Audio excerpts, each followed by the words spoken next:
ಬನ್ನಿಪ್ಪ. ದುಷ್ಯಂತ್, ಯಾರು ಬಂದಿದ್ದಾರೆ ನೋಡಿ. ಅಪ್ಪ ಕೂತ್ಕೊಳ್ಳಿ. ನನ್ನ ಕ್ಷಮಿಸ್ಬಿಡು ಮಗು. ಅನಿರುದ್ಧ ಮಾಡಿದ ಕೆಲಸದಿಂದ ನಾನು ನಿಮ್ಮ ಹತ್ರ ತಲೆ ಎತ್ಕೊಂಡು ಮಾತಾಡೋಕ್ಕಾಗ್ತಿಲ್ಲ. ದುಷ್ಯಂತ್, ನನ್ನನ್ನು ದಯವಿಟ್ಟು ಕ್ಷಮಿಸಪ್ಪ. ಚೇ, ನೀವೇ ಕ್ಷಮೆ ಕೇಳ್ತೀರ ಅಂಕಲ್. ಬನ್ನಿ ಕೂತ್ಕೊಳ್ಳಿ.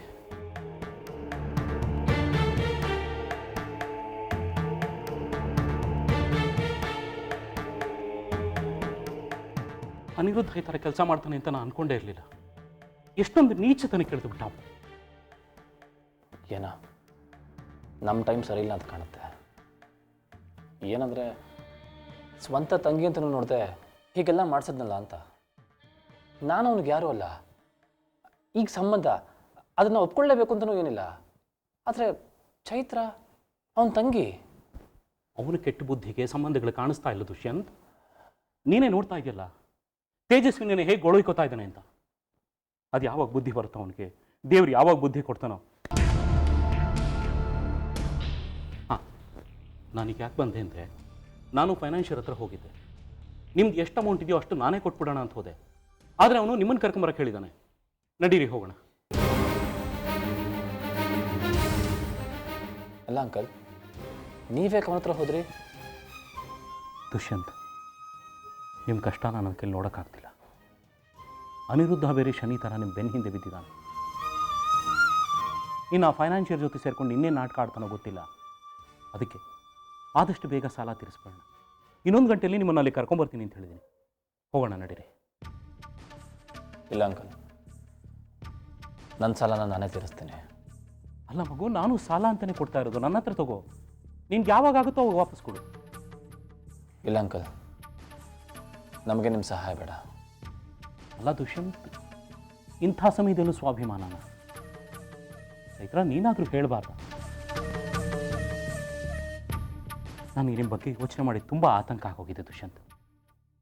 ನಾನಿರುವಾಗ ನೀವ್ಯಾಕೆ ಕಷ್ಟಪಡಬೇಕು ಅಂತ. ಅದು ಹಾಗಲ್ಲ ಅಂಕಲ್. ನಿಮಗೆ ನಾನು ದುರಹಂಕಾರ ತೋರಿಸ್ತಿದ್ದೀನಿ ಅಂತ ಅನ್ನಿಸ್ಬೋದು. ಆದರೆ ವಿಷಯ ಅದಲ್ಲ. ನೀವೇನೋ ವಿಶ್ವಾಸದಿಂದ ಸಹಾಯ ಮಾಡ್ತೀನಿ ಅಂತ ಬಂದಿದ್ದೀರಾ. ಬೇಡ ಅನ್ನೋದಕ್ಕೆ ನಂಗೆ ನೋವಾಗುತ್ತೆ. ಆದರೆ ನಿಮ್ಮ ಹತ್ರ ಸಹಾಯ ತೊಗೊಂಡ್ರೆ ಮತ್ತೆ ನಾವು ತೊಂದರೆಗೆ ಸಿಕ್ಕಾಕೋತೀವಿ. ಇದರಲ್ಲಿ ತೊಂದರೆ ಏನು ಬಂತು? ಈಗ ನಿಮ್ಮ ಹತ್ರ ಹಣ ತೊಗೊಂಡೆ ಅಂತ ಇಟ್ಕೊಳ್ಳಿ, ಸದ್ಯದ ಸಮಸ್ಯೆ ಬಗೆಹರಿಯುತ್ತೆ. ಆದರೆ ಅನಿರುದ್ಧ ಕೊನೆವರೆಗೂ ಹಂಗಿಸ್ತಾನೆ ಇರ್ತಾನೆ. ಆಗ ನಾನು ಚೆಕ್ನ ವಾಪಸ್ ಕೊಡೋದಕ್ಕೆ ಅಂತ ಬಂದಿದ್ರಿ, ಕೊನೆಗೂ ನಾವೇ ಬೇಕಾಯ್ತಾ ಅಂತ ಕೇಳ್ತಾನೆ. ಅದು ಅಲ್ಲದೆ ನಮ್ಮನೆಗೆ ಭಿಕ್ಷೆ ಎತ್ತಕ್ಕೆ ಬರೋ ಹಾಗೆ ಮಾಡ್ತೀನಿ ಅಂತ ಹೇಳಿದ್ದ. ಈಗ ನಿಮ್ಮ ಹತ್ರ ಹಣ ತೊಗೊಂಡ್ರೆ ಹಂಗಿಸ್ತಾ ಇರ್ತಾನ? ಅಲ್ಲ ದುಷ್ಯಂತ್, ಅವಾಗೇನೋ ಚೈತನ್ಗೆ ಚೆಕ್ನ ಉಡುಗೊರೆ ಅಂತ ಕೊಟ್ಟಿದ್ದೆ. ಆದರೆ ಇವಾಗ ಇದನ್ನು ಸಾಲ ಅಂತಲೇ ತಗೊಂಡಲ್ಲ. ಬೇಡಪ್ಪ, ಯಾವ ರೀತಿಲೂ ಬೇಡ. ಒಂದು ವೇಳೆ ನಾವು ನಿಮ್ಮ ಹತ್ರ ಸಾಲ ಅಂತಾನೆ ತೊಗೊಂಡ್ವಿ ಅಂದ್ಕೊಳ್ಳಿ, ಆಗ ನಾವು ಊಟ ಕೂಡ ನೆಮ್ಮದಿಯಾಗಿ ಮಾಡೋಕ್ಕಾಗಲ್ಲ. ಹಾಗೆ ಮಾಡಿಬಿಡ್ತಾನೆ ಅನಿರುದ್ಧ್.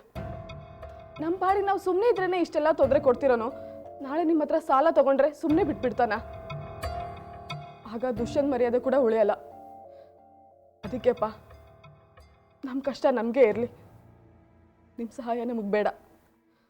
ಅದು ಸರಿ ಮಗು, ಇದರಿಂದ ಹೇಗೆ ಹೊರಗೆ ಬರ್ತೀರಾ? ಫೈನಾನ್ಷಿಯಲ್ ಸಾಲ ಹೇಗೆ ತೀರಿಸ್ತೀರಾ ನೀವು?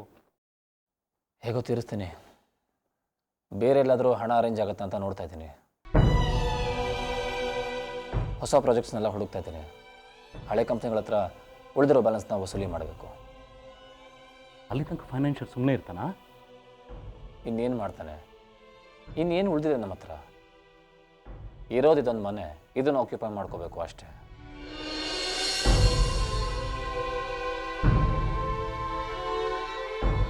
ಆಯ್ತಪ್ಪ, ನೀವಿಷ್ಟು ಗಟ್ಟಿಯಾಗಿ ತೀರ್ಮಾನ ಮಾಡಿದಿರಿ ಇನ್ಮೇಲೆ ನಾನೇನು ಹೇಳಲ್ಲ. ಆದರೆ ಕಷ್ಟ ಅಂದಾಗ ಯಾವ ಟೈಮ್ ಆದರೂ ಸರಿ ನನಗೆ ಕಾಲ್ ಮಾಡಿ. ಬರ್ತೀನಿ ಮಗು.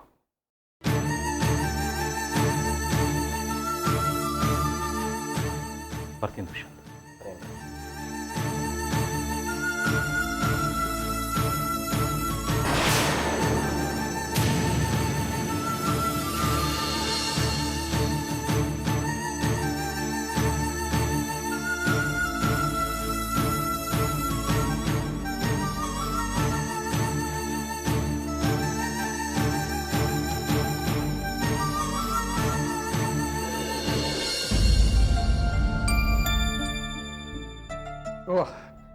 ಅಂದ್ಬಿಟ್ಯಾ?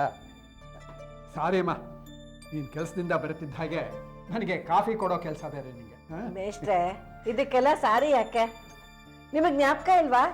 ನೀವು ಸ್ಕೂಲಲ್ಲಿ ಅಷ್ಟೊತ್ತು ನಿಂತ್ಕೊಂಡು ಪಾಠ ಮಾಡಿ ಮನೆಗೆ ಬಂದ್ಬಿಟ್ಟು ಸಂಜೆ ನೀವೇ ಅಡುಗೆ ಮಾಡ್ಕೋತಿದ್ರಿ. ಅದ್ರ ಮುಂದೆ ಇದೆಲ್ಲ ಏನ್ ಮಹಾ? ನಂಗೆ ಹೇಗಿದ್ರು ರಘುರಾಮ್ ಇದಾರಲ್ಲ ಹೆಲ್ಪ್ ಮಾಡಕ್ಕೆ. ಓಹೋ, ನೋಡು, ನೀನು ರಘುರಾಮ್ ಅಂತಿದ್ದ ಹಾಗೆ ಅವನೇ ಬಂದ್ಬಿಟ್ಟ. 100 ವರ್ಷ ಆಯಿಸ್ಕಣ್ಣಯ್ಯ ನಿನಗೆ. ತಂದ್ಕೊಡಮ್ಮ ಅವನಿಗೆ. ಬೇಕಾ ಕಾಫಿ? ಇಲ್ಲ ಕಾಫಿ ಬೇಡ, ಫ್ರೆಂಡ್ಸ್ ಸಿಕ್ಕಿದ್ರು ಅಲ್ಲಿ ಕಾಫಿ ಕುಡ್ಕೊಂಡು ಬಂದಿದ್ದೀನಿ, ಏನು ಬೇಡ. ಅಲ್ಲ, ನೀವು ಬೆಳಿಗ್ಗೆ ಬ್ಯಾಂಕ್ಗೆ ಹೋದವರು ಈಗ ಬರ್ತಾ ಇದ್ದೀರಾ. ಹೇಳಿದ್ನಲ್ಲ, ಯಾರೋ ಹಳೆ ಸ್ನೇಹಿತರೆಲ್ಲ ಮೀಟ್ ಮಾಡಿದ್ವಿ. ಸರಿ, ದುಡ್ಡು ಡ್ರಾ ಮಾಡಿದ್ರೆ ಕೊಟ್ಬಿಡಿ, ನಾ ಒಳಗಡೆ ಎತ್ತಿಟ್ಬಿಡ್ತೀನಿ. ನಾಳೆ ನೀವು ಸ್ವಾತಿ ಕಾಲೇಜಿಗೆ ಹೋಗ್ಬಿಟ್ಟು ಕಟ್ಬಿಡಿ ಅದು.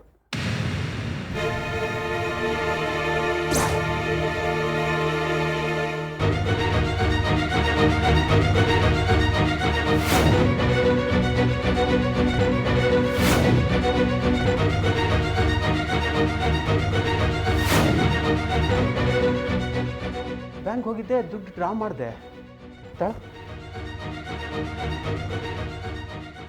ಏನಾಯ್ತು? ದುಡ್ಡು 50,000 ಕಳ್ಕೊಂಡ್ ಬಂದ್ಬಿಟ್ರಾ? ಇಲ್ಲ ಜಯಶ್ರೀ, ಜೋಬಲ್ಲಿ ಇಟ್ಕೊಂಡಿದ್ದೆ. ನೋಡಿ ಮೇಷ್ಟ್ರೆ, 50,000 ಡ್ರಾ ಮಾಡಿದವರು ಸೀದಾ ಮನೆಗೆ ಬರ್ದೆ ಫ್ರೆಂಡ್ಸ್ ಮನೆ ಅಲ್ಲಿ ಇಲ್ಲಿ ಅಂತ ಅಲ್ಕೊಂಡು ಈಗ ಬಂದಿದ್ದಾರೆ. ಎಲ್ಲಿ ಬೆಳೆಸ್ಕೊಂಡ್ ಬಂದ್ರೆ ಏನೋ ಬೀದಿಲಿ. ಜಯಶ್ರೀ, ಸುಮ್ಮನೆ ಹೀಗೆ ಆವೇಶದಲ್ಲಿ ಕೂಗಾಡಿದ್ರೆ ಏನೂ ಪ್ರಯೋಜನ ಇಲ್ಲಮ್ಮ. ರಘುರಾಮ, ನಿನ್ನ ಫ್ರೆಂಡ್ಸಿಗೆ ಫೋನ್ ಮಾಡಿ ನೋಡು, ಬೈ ಮಿಸ್ಟೇಕ್ ಏನಾರು ಅವ್ರ ಮನೇಲಿ ದುಡ್ಡು ಬಿಟ್ಟು ಬಂದಿದ್ದೀಯೋ ಏನೋ.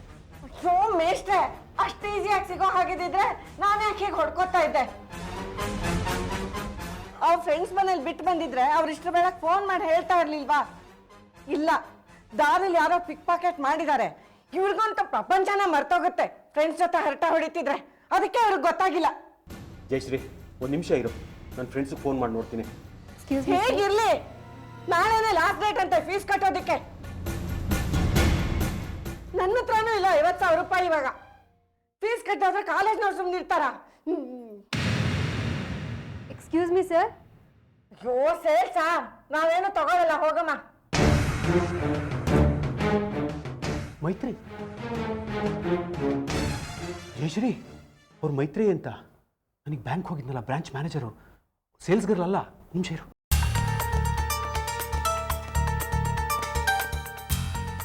ಅರೇ ಮೈತ್ರಿ, ಏನಮ್ಮ ನೀನಿಲ್ಲಿ? ಸಾರಿ ಸರ್, ನಾನು ರಾಂಗ್ ಟೈಮಲ್ಲಿ ಬಂದು ನಿಮ್ಗೆ ಡಿಸ್ಟರ್ಬ್ ಮಾಡಿದೆ ಅನಿಸುತ್ತೆ. ಛೇ ಹಾಗೇನಿಲ್ಲ, ಬಾ ಒಳಗೆ ಬಾ, ಬಾ ಪ್ಲೀಸ್. ಬಾಮ್ಮ ಮೈತ್ರಿ. ಜಯಶ್ರೀ, ಇವರು ಮೈತ್ರಿ ಅಂತ, ನನ್ನ ಮಿಸ್ಸಸ್ಸು ಜಯಶ್ರೀ. ನಮಸ್ತೆ ಮೇಡಮ್. ನಮಸ್ತೆ. ವೆರಿ ಸಾರಿ ಮೈತ್ರಿ. It's okay. ಇಲ್ಲ ಏನೋ ಟೆನ್ಷನಲ್ಲಿದ್ವಿ, ಗೊತ್ತಾಗಲಿಲ್ಲ ನನಗೆ. ಸಾರಿ ಅಗೇನ್. ಪರವಾಗಿಲ್ಲ ಮೇಡಮ್.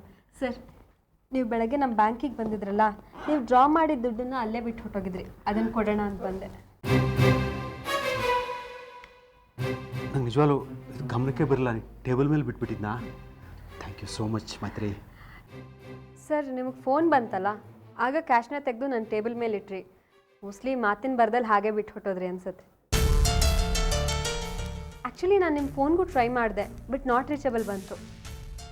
ಅದೇನಾಗಿದೆ ಅಂದರೆ, ನನ್ನ ಮೊಬೈಲ್ ಬ್ಯಾಟ್ರಿ ಡೌನ್ ಆಗೋಗಿತ್ತು, ಚಾರ್ಜ್ಗೆ ಹಾಕೋದು ಮರ್ತುಬಿಟ್ಟಿದೆ. ಹಾಗಾಗಿ ಇಷ್ಟೆಲ್ಲ ಫಜೀತಿ ಆಯಿತು. ರಘುರಾಮ, ಅಂತೂ ನೀನು ಬದುಕಿಬಿಟ್ಟೆ. ಇವತ್ತೇನಾರು ನಿನಗೆ ದುಡ್ಡು ಸಿಕ್ಕಿರಲಿಲ್ಲ ಅಂತಂದ್ರೆ ನಿನ್ನ ಜುಟ್ಟು ಜನಿವಾರ ಜಯಶ್ರೀ ಕೈಗೆ ಸಿಕ್ಕಾಕೊಂಡಿರೋದು. ಅಯ್ಯೋ ಬೇಸ್ಟ್, ನೀವೇನು ಬಂದವ್ರ ಮುಂದೆ. ಓಹ್ ಸಾರಿ ಮೈತ್ರಿ, ನಿಲ್ಸ ಮಾತಾಡಿಸ್ತಾ ಇದ್ದೀವಿ. ಪ್ಲೀಸ್ ಕೂತ್ಕೊಳ್ಳಿ, 1 ನಿಮಿಷ ಬಂದೆ. ಬಾಮ್ಮ ಕೂತ್ಕೊ ಮೈತ್ರಿ.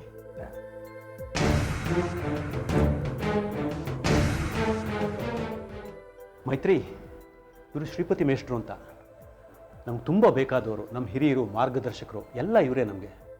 ಎಲ್ಲದಕ್ಕಿಂತ ಮುಖ್ಯವಾಗಿ ಇವರು ಮೊಮ್ಮಗಾನೆ ನಮ್ಮ ಅಳಿಯ. ಇರ್ಲಿ ಬಿಡ, ಇರ್ಲಿ.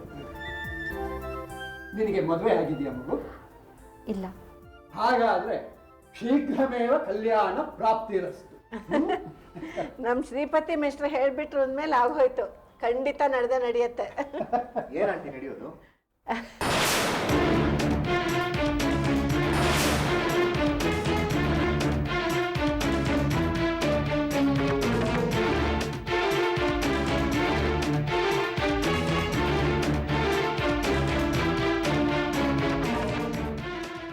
ಮೈತ್ರಿ, ಇವ್ರು ಪ್ರೇಮ್ ಅಂತ ನಮ್ಮ ಅಳಿಯ.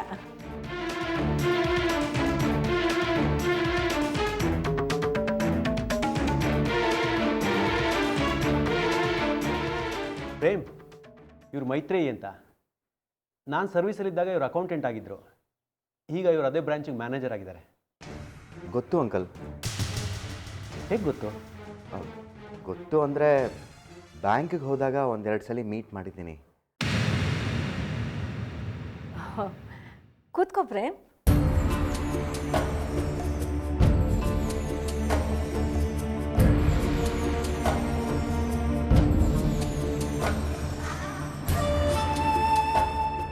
ಪ್ರೇಮ್, ಇವತ್ತು ನಿಮ್ಮ ಮಾವ ಎಂಥ ಕೆಲಸ ಮಾಡಿದಾರೆ ಗೊತ್ತಾ? ಬ್ಯಾಂಕಿಂದ 50,000 ರೂಪಾಯಿ ಡ್ರಾ ಮಾಡಿದವರು ಅದನ್ನು ಬ್ಯಾಂಕಲ್ಲೇ ಮರ್ತ್ಬಿಟ್ಟು ಬಂದುಬಿಟ್ಟಿದ್ದಾರೆ. ಪಾಪ ಮೈತ್ರೇಯಿ ಅದನ್ನು ಇಲ್ಲಿವರೆಗೂ ತೊಗೊಂಬಂದು ಕೊಟ್ಟರು. ಅದಕ್ಕೆ ನಿಮ್ಮ ತಾತ ನಿನಗೆ ಬೇಗ ಮದುವೆ ಆಗಲಿ ಅಂತ ಹರಿಸ್ತಾ ಇದ್ರು. ನಾನು ಮೇಷ್ಟ್ರೆ ಹೇಳಿದ ಮಾತು ಖಂಡಿತ ನಿಜ ಆಗುತ್ತೆ ಅಂತ ಹೇಳ್ತಾ ಇದ್ದೆ. ಪ್ರೇಮ್, ನಿನ್ನ ಹೆಂಡತಿ ವಾಕಿಂಗ್ ಹೋಗಿದ್ದಾಳಪ್ಪ. ನೀನು ಬಂದ ತಕ್ಷಣ ಹೋಗಿ ಅವಳನ್ನ ಕರ್ಕೊಂಡು ಬರ್ಬೇಕಂತೆ. ಹೋಗಪ್ಪ, ಕರ್ಕೊಂಡು ಬಾ. ಸರಿ ತಾತ, ನಾನು ಈಗಲೇ ಹೋಗಿ ಕರ್ಕೊಂಬರ್ತೀನಿ. ಮೇಷ್ಟ್ರೆ ನೋಡಿ, ನಿಮ್ಮ ಅಮ್ಮಗ ಹೇಗೆ ಅಮ್ಮವ್ರ ಗಂಡ ಆಗ್ಬಿಟ್ಟಿದ್ದಾನೆ. ಬರೀ ಅವನು ಮಾತ್ರ ಯಾಕಮ್ಮ ಅಂತೀಯ? ಅದು ನಮ್ಮ ವಂಶವಾಹಿನಿನಲ್ಲೇ ಬಂದ್ಬಿಟ್ಟಿದೆ. ಇರ್ಲಿ ಬಿಡು. ಆಹಾ, ನನ್ನ ಮಗಳು ಏನು ಕಡಿಮೆ ಇಲ್ಲ. ಗಂಡ ಅಂದ್ರೆ ಪ್ರಾಣನೇ ಬಿಡ್ತಾಳೆ. ಅಯ್ಯೋ, ನನ್ನ ಮಗಳಿಗಂತೂ ಗಂಡ ಅಂದ್ರೆ ಪ್ರಾಣ ಮೈತ್ರೇಯಿ. ಅವನ ಆಫೀಸಿಗೆ ಹೋದ್ರೂ ಅರ್ಧ ಗಂಟೆಗೂ ಫೋನ್ ಮಾಡ್ತಾನೇ ಇರ್ತಾಳೆ. ಕೆಲಸ ಮಾಡೋಕ್ಕೂ ಬಿಡ್ತಾಳೋ ಇಲ್ವೋ. ಮನೇಲಿದ್ರು ಅಷ್ಟೇ, ಕಾಫಿ ಕುಡಿದ್ರ, ತಿಂಡಿ ತಿಂದ್ರ, ಊಟ ಮಾಡಿದ್ರ ಅಂತ ಪದೇ ಪದೇ ವಿಚಾರಿಸ್ಕೊತಾ ಇರ್ತಾಳೆ. ನಾನು ಹೋಗಿ ಕರ್ಕೊಂಬಂದ್ಬಿಡ್ತೀನಿ. ಹುಷಾರಪ್ಪ.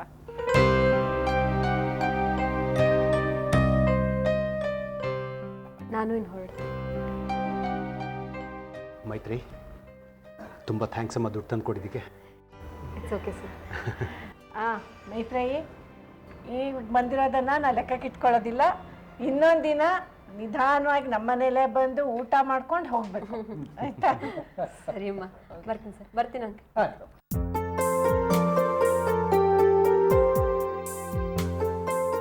ಪ್ರೇಮ್, ಇದು ನಿಮ್ಮನೆ ಅಂತ ನಾನು ಎಕ್ಸ್ಪೆಕ್ಟ್ ಮಾಡಿರಲಿಲ್ಲ. ನಾನು ಕೂಡ ನಮ್ಮ ಮಾವ ನಿಮ್ಮ ಬ್ಯಾಂಕಲ್ಲಿ ಎಂಪ್ಲಾಯರ್ ಆಗಿದ್ರು ಅಂತ ನನಗೂ ಗೊತ್ತಿರಲಿಲ್ಲ. ನಿಮ್ಮ ವೈಫ್ನು ಮೀಟ್ ಮಾಡಿದಿದ್ರೆ ಚೆನ್ನಾಗಿರೋದು. ಒಂದು 10 ನಿಮಿಷ ಕರ್ಕೊಂಬಂದ್ಬಿಡ್ತೀನಿ. ಇಲ್ಲ, ಇಟ್ಸ್ ಓಕೆ. ಇನ್ಯಾವಾಗಲಾದ್ರು ಮೀಟ್ ಮಾಡ್ತೀನಿ. ಸರಿ, ಇಫ್ ಯು ಡೋಂಟ್ ಮೈಂಡ್. ಕಾಯ್ತಾ ಇರ್ತಾಳೆ. Sure.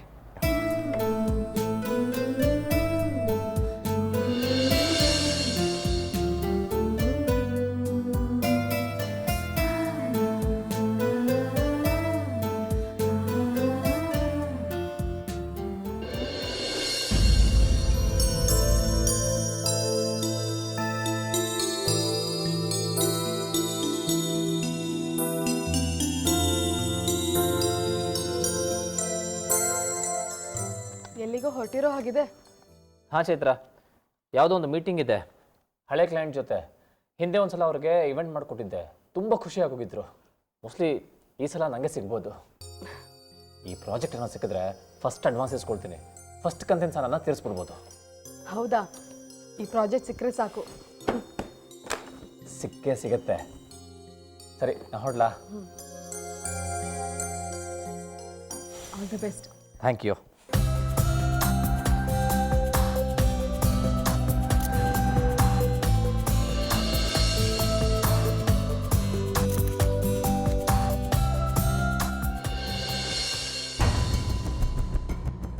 At the end of the day event successful ಆಗಿ ನಡೀಬೇಕು.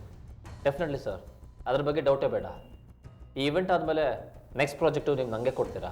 ಅಷ್ಟು ಕಾನ್ಫಿಡೆನ್ಸ್ ಇದೆ ನನಗೆ ನನ್ನ ಮ್ಯಾನೇಜ್ಮೆಂಟ್ ಟೀಮ್ ಬಗ್ಗೆ. Good, that should be the spirit.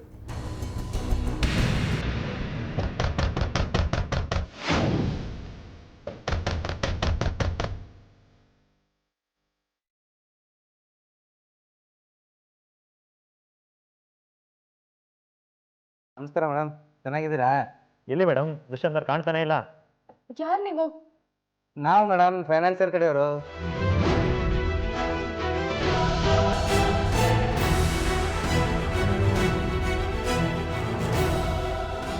Boss ಇಲ್ಲಿ ಏನಿಲ್ಲ ಬಾಸ್, ಒಂದು ಸೋಫಾ ಸೆಟ್ಟು, ಒಂದು ಟಿ ವಿ, ಒಳಗಡೆ ಒಂದು ಫ್ರಿಡ್ಜ್ ಇರ್ಬೋದು.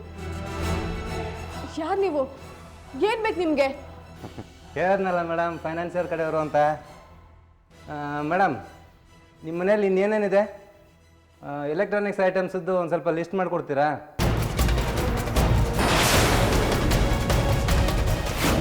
ಬಾಸ್, ಇನ್ನೂ ಒಂದು 500 ಗ್ರಾಮ್ ಇರ್ಬೋದು. ನಾವಿನ್ನೂ ಒಳಗಡೆ ಹೋಗಿಲ್ಲ. ಗೋಲ್ಡ್ರೇಜ್ ಏನೋ ದೊಡ್ಡದಾಗಿ ಇದೆ, ಬೆಳ್ಳಿ item ಇದ್ದಂಗಿಲ್ಲ boss.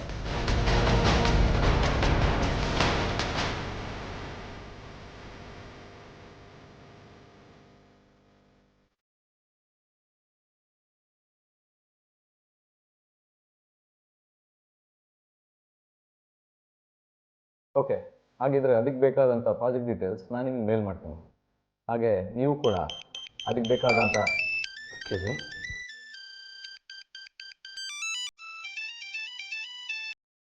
Yeah ತಿಳಿಸ್.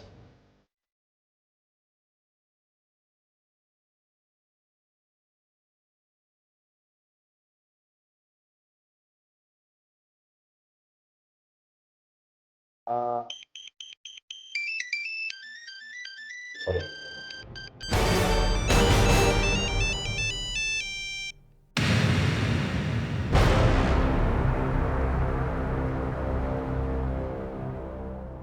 Yeah, you asked me about the time, right? Correct. I guess I need a week time. ಎಲ್ಲ ಸೇರೋ ಒಂದು 25 ಲಕ್ಷ ಆಗ್ಬೋದು ಸರ್. ನಾವಿನ್ನೂ ಒಳಗಡೆ ಹೋಗಿಲ್ಲ. ಓಕೆ ಸರ್, ಒಳಗಡೆ ಹೋಗಿ ನೋಡ್ತೀವಿ. ಬರ.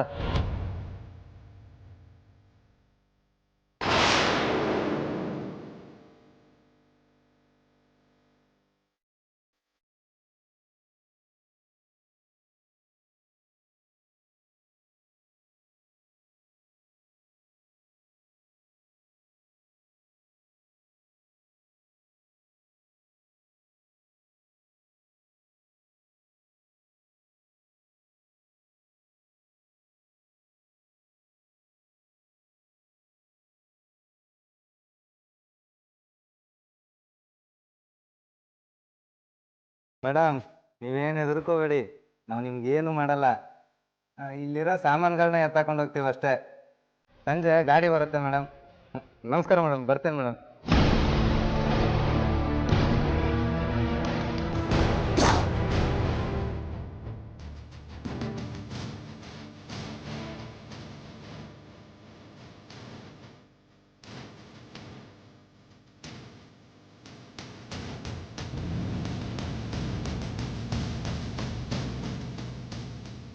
I'm really sorry.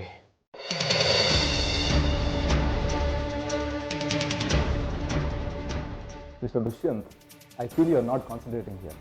Yes, sir. I mean to say no, sir. Sorry. Please tell me. I'll surely meet your expectations. Okay, Mr. Dushyant, we'll let you know. Okay, sir.